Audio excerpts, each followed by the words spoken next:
अब हम बात करें, एक मेंटल हेल्थ बहुत ज़रूरी है जिससे हम लोग ग्रो कर पाएँ। तो मेंटल हेल्थ के बारे में आपका क्या कहना है? एक्चुअली क्रेजी बहुत ही डरावना शब्द है, क्योंकि यहां पर अभी भी स्टिल लोग ये समझते हैं कि दिमाग की प्रॉब्लम होना बहुत शर्म की बात है। बॉडी की प्रॉब्लम वो नॉर्मल है, क्योंकि सबको बता सकते हैं, hey guys I am in the hospital, मुझे किडनी फेलियर है, लंग इन्फेक्शन, जॉन्डिस। लेकिन अगर दिमाग की प्रॉब्लम हो तो सारी की सारी फैमिली एकदम साइलेंट, खुशबुश खुशबुश खुशबुश खुशबुश, पता है उसको ना, उसको शप शप शप शप शप शप शप।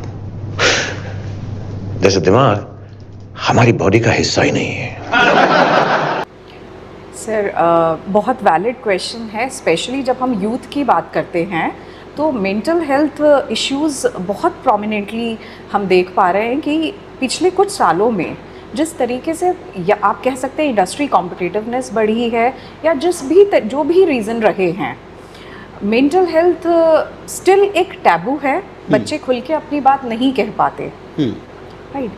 सो ऐसे केसेस में सर हम अगर मैं एज एन इंस्टीट्यूशन बात करूं तो हम एक मेंटर मेंटी सिस्टम अडॉप्ट करते हैं, जहां हम हर बच्चे को एक फैकल्टी मेंटर प्रोवाइड करते हैं। सो वो फैकल्टी मेंटर एक तरीके से गार्जियन का रोल प्ले करते हैं कि अगर बच्चे को, देखिए, अगर स्टडी से रिलेटेड कोई प्रॉब्लम आ रही है तो बच्चा खुल के वैसे ही बात कर लेता है अपने टीचर्स से, लेकिन जहाँ पे पर्सनल इश्यूज़ होते हैं वहाँ पे बच्चा कई बार कंफर्टेबल नहीं हो पाता।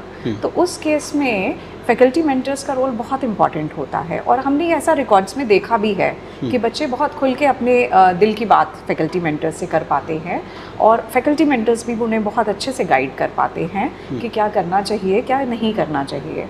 इस चीज़ में सर मैं एक चीज़ यहाँ आपके माध्यम से मेंशन करना चाहूँगी कि जितने सारे केसेस हम देखते हैं उसमें जो एक मेजर रीज़न मैं समझ पा रही हूँ मेंटल हेल्थ में, जो मेंटल इश्यूज़ आ रहे हैं, वो बच्चा कहीं ना कहीं एक प्रेशर फील कर रहा है। अब वो प्रेशर अपने कैरियर को लेके फील कर रहा है। कई बार पेरेंट्स की एक्सपेक्टेशंस इतनी हो जाती हैं कि बच्चे को लगता है कि अगर मैं फुलफ़िल नहीं कर पाया तो क्या होगा। सो ये जो नेगेटिविटी आती है बच्चों में, ये बच्चों की हेल्थ के लिए बहुत नुकसानदायक हो जाती है, और इस मेंटल हेल्थ के साथ साथ फिज़िकल हेल्थ भी डिटेरियोरेट होती है बच्चे की। तो बहुत केसेस मैंने ऐसे देखे हैं जहाँ पे बच्चे की तरफ से कोई इनिशिएशन नहीं हुआ कि मुझे कोई इश्यूज़ हैं, क्योंकि इनिशियल स्टेज पे ऐसा भी होता है कि बच्चा समझ ही नहीं पाता कि उसके साथ क्या हो रहा है। तो कई बार हम रेगुलर जब हम चेक कर रहे होते हैं अटेंडेंस फॉर एग्जांपल, तो कई बार हमें पता चलता है कि बच्चा रेगुलर एब्सेंट हो रहा है। सो ऐसे केस में सर हम अपने फैकल्टी मेंटर्स के थ्रू बच्चों को खुद से कॉलिंग कराते हैं, ऐसे बच्चों से बात करते हैं। और बहुत बार सर ऐसा आइडेंटिफाई हुआ है कि बच्चे का कॉलेज आने का मन ही ख़त्म हो जाता है। मतलब ये बहुत इनिशियल स्टेजेस पे हो रहा है कि बच्चा किसी से बात नहीं करना चाहता।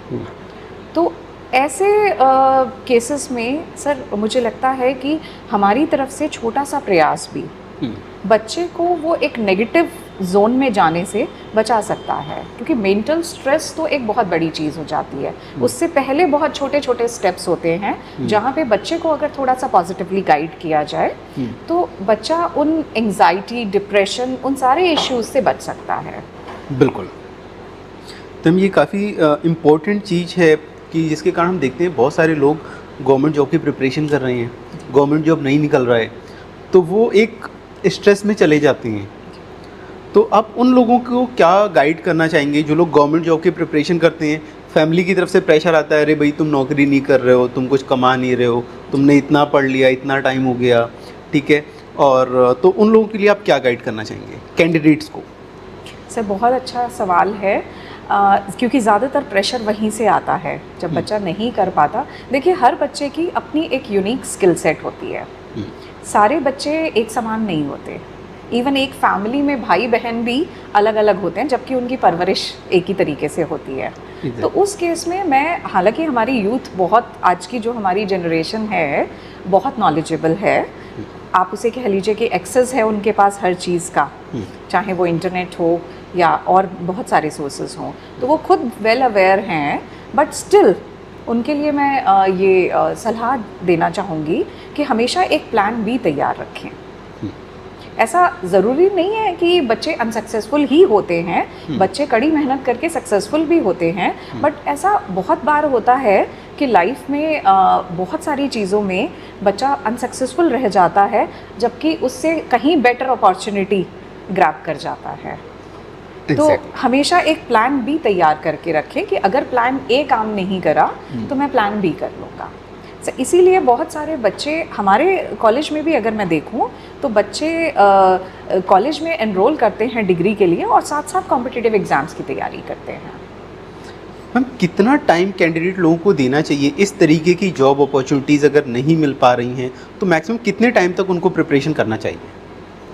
सर देखिए, ये टाइम तो वेरी करता है कि किस कॉम्पिटिटिव एग्ज़ाम की वो तैयारी कर रहे हैं, वो इंजीनियरिंग की तैयारी कर रहे हैं, वो मेडिकल फील्ड में जाना चाह रहे हैं, तो वो टाइम फ्रेम या वो आईएएस आईपीएस की तैयारी कर रहे हैं तो टाइम फ्रेम तो उससे रिलेट हो सकता है। बट मुझे लगता है कि 1 से 2 अटेम्प्ट में, मतलब फर्स्ट अटेम्प्ट तो चलिए बच्चे ने लेके देख लिया, अपनी कमियां पता चल जाती हैं कि हम कहाँ लैग कर रहे हैं, उन कमियों को दूर करते हुए हम प्लान कर सकते हैं कि हम कहाँ कहाँ शॉर्टफॉल हो रहा है, कहाँ कहाँ हमें अपने को और सुधारने की ज़रूरत है। उसके हिसाब से एक सेकेंड अटेम्प्ट देना चाहिए। उसके बाद अगर कैंडिडेट को लगता है कि अगेन मतलब मैं कहीं फॉल बैक कर रहा हूँ, तो मुझे लगता है कि दुनिया में अपॉर्चुनिटीज़ की कमी नहीं है, बहुत सारी अच्छी अपॉर्चुनिटीज़ हैं कि अगर एक नहीं मिल पा रही है तो बच्चे को दूसरे की तरफ सोचना चाहिए, मतलब ज़िंदगी में हताश नहीं होना चाहिए। मैम कई बार ऐसा देखा गया है कि 1 नंबर से रह गया कोई, 2 नंबर से रह गया, अब वैकेंसी तो है 100, अप्लाई करने वाले लाख, उसमें से 10,000 ऐसे लोग हैं जो 1 या 2 नंबर से रह गए हैं। तो उन लोगों को क्या करना चाहिए अगर वो 2 बार 3 बार 1 या 2 नंबर से ही रह जाता है? क्या उसको और एफर्ट डाल के अगली बार के लिए ट्राई करना चाहिए या उसे साथ में कुछ और करने के लिए कोशिश करना चाहिए? सर देखिए, अगली बार एफ़र्ट डाल के ट्राई करने में कोई बुराई नहीं है, लेकिन अगर 2 या 3 बार रिपीटेडली यही सिचुएशन हो रही है तो मुझे लगता है कि ये एक ऐसी चीज़ होती है जिससे बच्चे को फ्रस्ट्रेशन हो सकती है, क्योंकि आप नॉर्मली देखिए ऐसे एग्ज़ाम्स एक पूरे साल या 6 महीने के बाद होते हैं, तो उस पूरी ड्यूरेशन में बच्चे की जो मनोस्थिति होती है वो यही डिलेमा में होता है कि अगर इस बार नहीं हुआ तो क्या होगा। तो मुझे लगता है कि ये जो निर्णय है ये बच्चे को अपने पेरेंट्स के कंसल्टेशन में लेके करना चाहिए, क्योंकि देखिए पेरेंट्स की अपनी एक्सपेक्टेशंस हैं। अगर पेरेंट्स भी उस चीज़ के लिए तैयार हैं, हौसला बढ़ाने के लिए कि हाँ तुम करो, हम तुम्हारे साथ हैं, अगर फेल भी होगे तो कोई परेशानी नहीं है, तो वहाँ मुझे लगता है कि बच्चे बहुत फ्रीली वो अटेम्प्ट ले सकते हैं। लेकिन जहाँ पे ये पेरेंट्स का प्रेशर है कि नहीं तुम्हें करना ही है, तो वहाँ मुझे लगता है कि बच्चे बहुत गलत स्टेप्स ले जाते हैं उस प्रेशर में आके। तो ये टोटली डिपेंड करता है कि किस तरीके का वातावरण उन्हें घर में मिला है या किस तरीके की सपोर्ट उन्हें अपने पेरेंट्स से मिली है। मैम पेरेंट्स के लिए क्या मैसेज देना चाहेंगे कि पेरेंट्स को क्या करना चाहिए, किस तरीके से आज की यूथ के साथ ट्रीट करना चाहिए, किस तरीके से उनको मोटिवेट करना चाहिए? सर देखिए, आज की यूथ, जैसे मैंने पहले भी मेंशन किया कि आज इंफॉर्मेशन एज में हैं हम, बच्चों के पास हर चीज़ का एक्सेस है, बच्चों के पास बहुत नॉलेज है, तो उस केस में थोड़ा सा हमें अपने बच्चों पे कॉन्फिडेंस रखने की ज़रूरत है कि अगर बच्चे कुछ करना चाह रहे हैं तो हमें उसे सबसे पहले मुझे लगता है कि हमें उसे ध्यान से सुनना चाहिए। जो आज की यूथ, जब हम काउंसलिंग सेशंस करते हैं सर, बहुत बार मैं ऐसा देखती हूँ कि बच्चे सिर्फ अपनी बात सुनाने से खुश हो जाते हैं। एग्जैक्टली कि किसी ने उनकी बात सुनी है, उन्होंने क्या सलाह दी क्या नहीं दी वो उनके लिए शायद उतना ज़रूरी नहीं होता, वो इसी बात से बहुत रिलैक्स फील करने लगते हैं कि कोई है जो उन्हें सुन सकता है। सो मुझे लगता है कि पेरेंट्स की, मैं खुद भी एक पेरेंट हूँ, तो एक पेरेंट होने के नाते मैं इस बात को बहुत अच्छे से समझ भी सकती हूँ कि एक पेरेंट्स की क्या एक्सपेक्टेशंस होती है बच्चों के साथ। तो मुझे लगता है कि सबसे ज़रूरी ये है कि हम अपने बच्चों को समझें, और समझने के लिए सबसे ज़रूरी है कि हम उनकी बात को सुनें। मैं पहले के टाइम में ऐसा हुआ करता था कि लोग पेरेंट्स लोग अपने बच्चों को डांटते थे, मारते थे, ओके, और कई लोग आज भी इस प्रक्रिया को कंटिन्यू किए पड़े हैं कि बच्चों को डांट रहे हैं, तो उनके बारे में क्या कहना है आपका? सर देखिए ये तो बड़ा बहुत स्ट्रिक्ट जो माहौल बहुत रखते हैं। strict। सर देखिए अगर मतलब देखिए हर चीज़ के अपने प्रॉज एंड कॉन्स होते हैं, ठीक है। हम उस माहौल से निकल के आए हैं जब टीचर्स को अलाउड होता था डांटना, ठीक है। सर हर चीज़ देखिए अगर एक लिमिट में होती है, मतलब ये जो कहा जाता है ना कि कैरेट एंड द स्टिक, एक टीचर भली भांति या एक पेरेंट्स भली भांति जानते हैं कि कब बच्चे को कैरेट से अट्रैक्ट करना है और कब स्टिक दिखानी है। तो मुझे लगता है कि इसकी कोई भी चीज़ अगर लिमिट में की जाती है तो उसके फ़ायदे मिलते हैं। लिमिट से बाहर अब ये निर्णय लेने की ज़रूरत है कि how much is too much. तो बिल्कुल आपने काफ़ी सही कहा कि पेरेंट्स को ये समझने की ज़रूरत है कि कितना रिस्ट्रिक्शन लगाना है, कितना भाई गाइडलाइन देना है कि आप ये करो, और मोर ओवर हमें कैंडिडेट के ऊपर छोड़ना है, अपने बच्चों के ऊपर छोड़ना है कि उनको क्या करना चाहिए, किस दिशा में आगे बढ़ना चाहिए और किस फील्ड में अपना करियर बनाना चाहिए।